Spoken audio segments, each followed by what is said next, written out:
Христос воскрес! Сапраўды воскрес! Дорогие браты и сестры, сябры, назва сённяшняй нядзелі, 6-й недели после Пасхи, походит от головного героя Евангелия, якое мы только что пачулі. И этим героем является сляпы ад нараджэння, імя якога мы с вами не ведаем, але які вылажыўся вялікай адвагай і вострым розумам. Господ бачыць сляпога, ды пасля вядомага дыялога з вучнямі аздараўляе яго.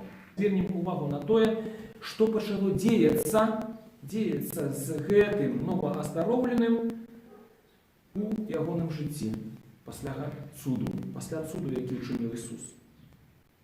А трэба зазначыць, што Ісус, канешне, аздараўляе у суботу, што адразу выклікае вялікую увагу фарысеяў. Настолькі вялікую, што гэтая увага нават большая увага, чым да самога цуду. А трэба яшчэ зазначыць тое, што сляпы не мог пазнаць Ісуса Христа. Бо на той момант, калі ён сустрэўся з ім, быў сляпым. А аздараўленне наступіла значна пазней, калі той пайшоў умыцца. І Христа, канешне, ўжо з ім побач не было. І вось такім чынам наш былы сляпы, а давайте яго называць ведушчым, так як і Евангелие пра яго гаворыць. І вось наш ведушчы апынуўся перад фарысеямі. Тое, што адбываецца далей, гэта барацьба. Можна нават назваць гэта слоўным фехтаваннем ведушчага з аднаго боку, а з другога боку дасведчаных у розных дыскусіях фарысеяў. І паміж імі адбылося два раунда змагання. Бо яны больше клікалі былога сляпога на сябе. І за гэтыя два раунда, за гэтыя дзве сустрэчы яны яго 5 разоў атакавалі. На пачатку ведушчы нават не падазрае, што мусіць увайсці ў канфрантацыю з фарысеямі, з начальнікамі, лідарамі яго народу. Што ён мусіць адстойваць фактычна легітымнасць свайго аздараўлення. Яго пытаюцца, якім чынам ён стаў бачыць, і ён проста канстатуе факт. Балота паклаў ён на вочы мае, я абмыўся і бачу. І вось гэты просты і праўдзівы адказ ён выклікае сярод начальнікаў, сярод фарысеяў разлад і нязгоду. Рэшта здаровага глузду падказвае некаторым з іх, што грэшнік не можа чыніць такія знакі. Але паколькі сярод іх нязгода, то яны вырашаюць аддаць ініцыятыву былому сляпому і пытаюцца яго меркавання. Што скажаш пра таго, які адкрыў вочы твае? І, канешне, яны пытаюцца меркавання не таму, што хочуць яго пачуць, а зусім па іншай прычыне. Справа тым, што гэта вядомы рытарычны прыём у дыскусіі. Калі сам не ведаеш адказу на пытанне, то перанакіруй яго свайму апаненту. Няхай апанент губляе панаванне, робіць памылкі і такім чынам губляе ініцыятыву. І тады наносіцца ўжо асноўны удар. І ў нашым выпадку падобная сітуацыя.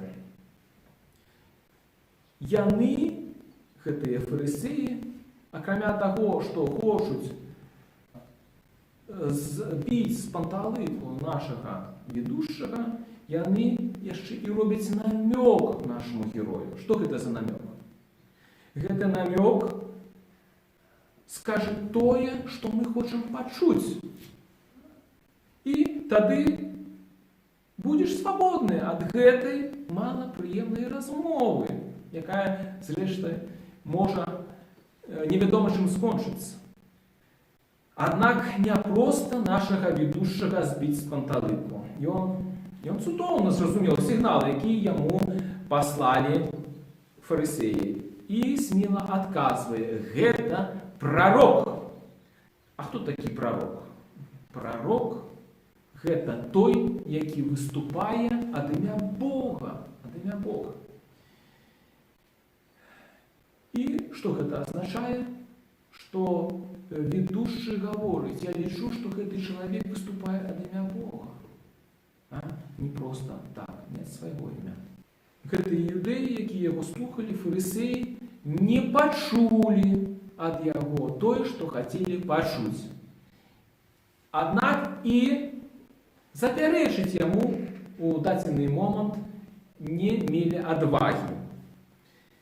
І таму яго пакуль што выганяюць, на гэтым сканчваецца першы раунд, а яны маюць сваю версію. Версію пра тое, што гэты чалавек сказаў няправду, і таму клічыць бацькоў былога сляпога. Пасля размовы з бацькамі аздароўленага, калі фарысеі вымушаны былі адкінуць версію пра тое, што іх падманулі, яны клічуць ведушчага ў другі раз. Мабыць, ім здаецца, што іх суразмоўца трошкі дурнаваты, і гэта якраз прычына таго, што ён не разумее іх тонкія сугестыі. Таму яны цяпер робяць яму недвусэнсоўны знак. Менавіта: услаў Бога, мы ведаем, што той чалавек грэшнік.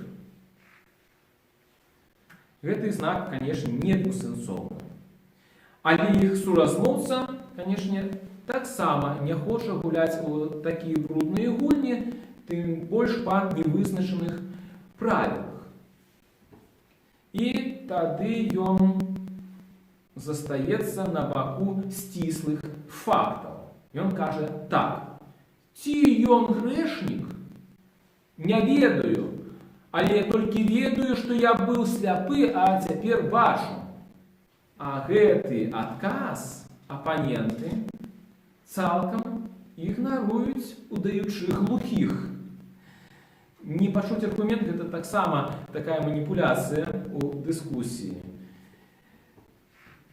Яны нібы жадаюць вярнуць дыскусію да папярэдняга стану, а каб збянтэжыць суразмоўцу, дык яны яшчэ раз паўтараюць тое пытанне, на якое ўжо пачулі досыць змястоўны адказ. Яны пытаюць яго, што ён зрабіў табе, якім спосабам адкрыў вочы. Да гэтага моманту былы сляпы, ён проста парыраваў выпады сваіх апанентаў. Але не дзеля таго ён стаў ведушчым, каб не бачыць крывадушнасці начальнікаў. І нечакана для фарысеяў, ён двойчы контратакуе. Нечакана пытаецца, ці не хочуць яны стаць вучнямі Ісуса, а потым сарказмам заяўляе: гэты вось і дзіўна, што вы не ведаеце, скуль ён, а ён адкрыў мне вочы.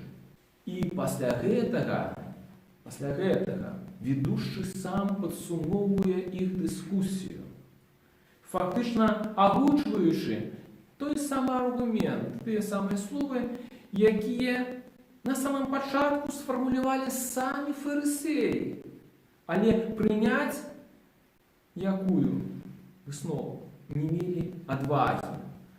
Ён гаворыць так: ведаем жа, што грэшнікаў Бог не слухае, а калі хто спахвальнік Бога і волю яго выконвае, таго слухае.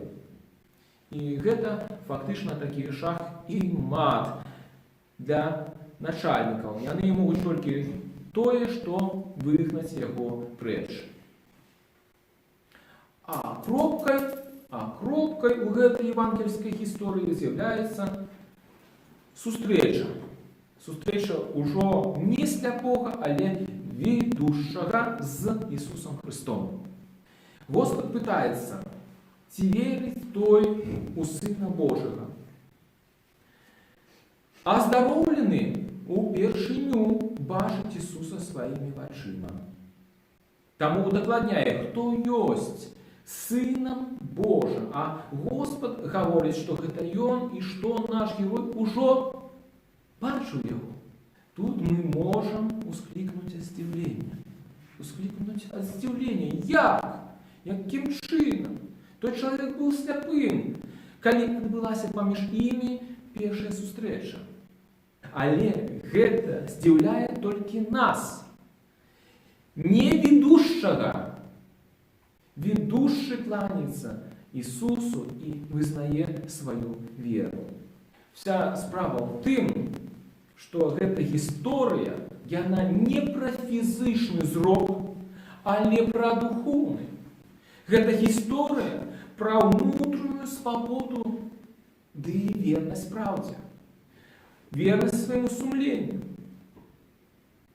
Дарога шчырасці і добрасумлення прывяла нашага героя да сустрэчы з Ісусам, Сынам Божым, якога ён бачыў заўсёды, калі адстойваў праўду. Кожны раз, калі мы паступаем згодна з праўдай, паводле сумлення мы бачым нашага Господа Ісуса Христа.